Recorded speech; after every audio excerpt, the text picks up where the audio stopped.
Bonjour chers frères et sœurs, je vous salue, vous qui aimez le Seigneur Jésus-Christ. Alors, quand nous parlons de l'assomption de la Vierge Marie, c'est-à-dire la montée au ciel de la Vierge Marie, à juste titre, nous chrétiens catholiques et aussi orthodoxes, nous proclamons que la Vierge Marie est montée au ciel dans la gloire de Dieu avec son corps et son âme. Avec son corps et son âme. C'est difficile à comprendre pour celui qui n'en a pas la connaissance. Voyez-vous, Jésus-Christ a dit quoi? Que l'esprit est ardent, mais la chair est faible.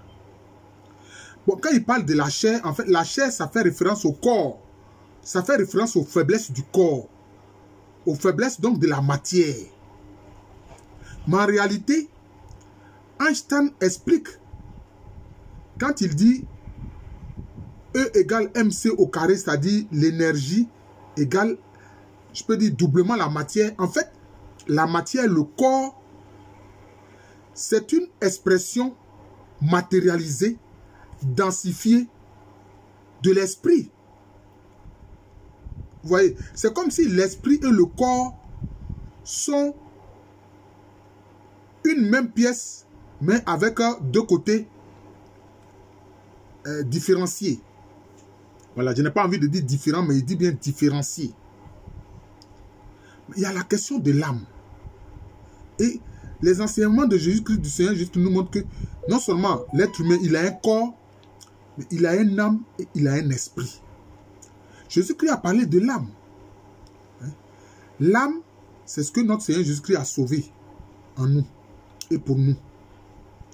Mais il a dit qu'on adore Dieu en vérité et en esprit. Donc il a parlé aussi de l'esprit. Vous voyez. Maintenant, quand nous proclamons que la Vierge Marie est montée dans la gloire de Dieu au ciel avec son corps et son âme, les gens ont du mal à comprendre. Parce que ces saints te disent, mais c'est l'esprit qui peut, avec la grâce de Dieu, s'élever vers le ciel et vers Dieu. Mais je vous ai dit quoi tout à l'heure? J'ai dit tout à l'heure que le corps, l'âme, le corps et l'esprit, c'est comme ces deux faces différenciées d'une même pièce. Vous voyez? C'est cela. C'est cela. Qu'est-ce à dire? Cela veut dire que si la Vierge Marie est montée dans la gloire de Dieu avec son corps et son âme, qu'est-ce qui s'est passé? Évidemment, Jésus-Christ, lui, il a fait l'ascension. C'est-à-dire que lui, étant Dieu, lui seul, il a la capacité d'aller vers le ciel et s'asseoir à la droite de son Père, le Père Céleste.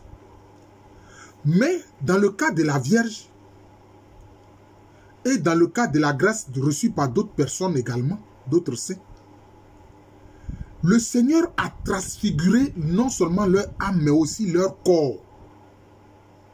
Vous voyez, il a transfiguré leur âme et leur corps. Et c'est ce que Jésus-Christ nous montre déjà par la transfiguration. La transfiguration, c'est quoi? Mais il vivait encore, il n'avait pas encore été crucifié ni tué. Donc il avait encore son corps, son âme et son esprit. Mais son corps, dans le récit de la transfiguration, sur cette montagne où il a emmené Jacques, Jean et puis Pierre, son corps a été transfiguré. C'est-à-dire que son corps est devenu un corps de lumière qu'on appelle le corps glorieux. Cela veut dire quoi? Cela veut dire concernant l'assomption de la Vierge Marie, notre mère, la mère du Seigneur, le Seigneur, notre Dieu, a transfiguré le corps de la Vierge Marie pour en faire un corps semblable à l'esprit. Et pour faire de son âme une âme semblable à l'esprit. Vous voyez? C'est-à-dire que son corps et son âme, comme son esprit, sont devenus de lumière. Sont de lumière. Il faut comprendre que Dieu peut tout. Mais pour comprendre, je vais prendre un exemple simple pour que ceux qui ont du mal à comprendre puissent comprendre. Prenons l'eau. L'eau a 3 états. Ce qui devient le corps, on peut dire que ce qui est comme le corps de l'eau, c'est quand l'eau devient la glace. C'est-à-dire que là, le corps, là, l'eau est densifiée, ça devient une matière très solide. Vous voyez? On peut dire que la glace, c'est comme le corps physique très dense, très matérialisé de l'eau. On peut faire un parallèle avec notre corps humain. Maintenant, quand l'eau devient liquide, vous voyez, là, il est beaucoup plus malléable, beaucoup plus utilisable. On peut, par analogie, comparer ça à l'âme humaine, à notre âme humaine. Mais quand l'eau devient vapeur d'eau, qu'est-ce qui se passe? Il s'élève. La vapeur d'eau s'élève. Ça monte. On peut dire que ça, c'est un peu comme l'esprit. Donc, vous voyez qu'en réalité, il y a un lien intime entre le corps, l'âme et l'esprit. Il y a un lien intime. Vous voyez? C'est comme si ce sont des états différenciés d'une même chose.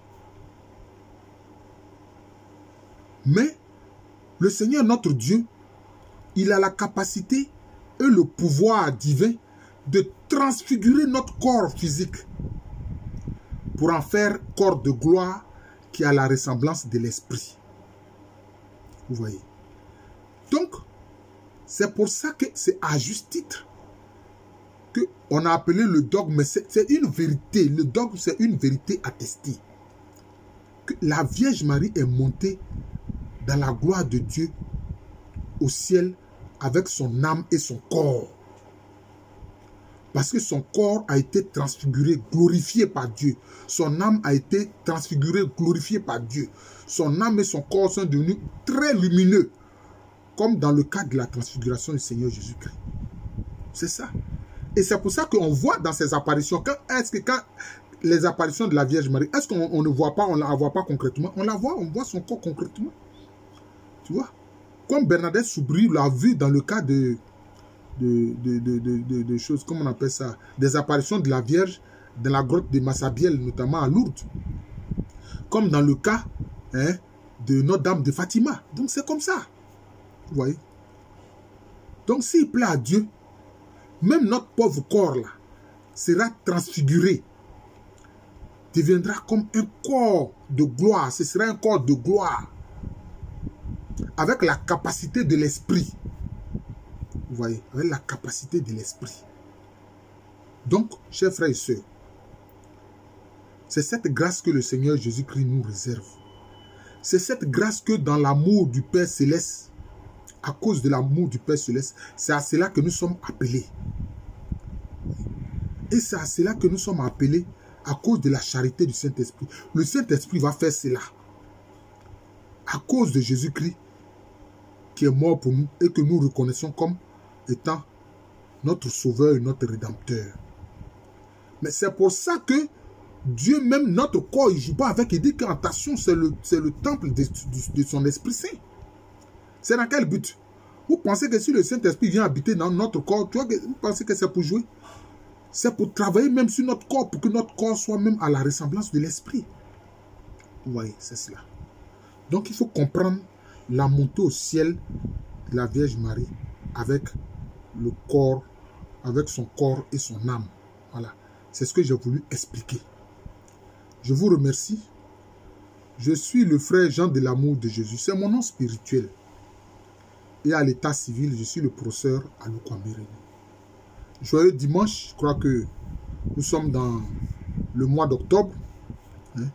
C'est un mois où nous, les dévots de la Vierge Marie, nous devons intensifier notre dévotion à la Vierge Marie, qui est un exemple pour nous. Voilà. C'est un exemple à suivre. Voilà. C'est un exemple à suivre. Ce n'est pas comme ceux qui veulent mentir, qui veulent faire croire que nous adorons la Vierge. Non, nous la vénérons. Voilà. L'adoration, c'est latrie. La vénération, c'est douli. Voilà. Ils n'ont qu'à un peu aller lire ceux qui disent n'importe quoi. Voilà. Mais notre vénération pour la Vierge Marie est beaucoup plus grande. que par rapport à la vénération à d'autres saints. C'est pour ça que cela s'appelle hyperdulie. Voilà. Donc, je suis le frère Jean de l'amour de Jésus. Je vous souhaite un joyeux dimanche. Et sachez qu'à l'état civil, je suis le professeur Alou Kwame René. Merci encore et bonne journée à tous.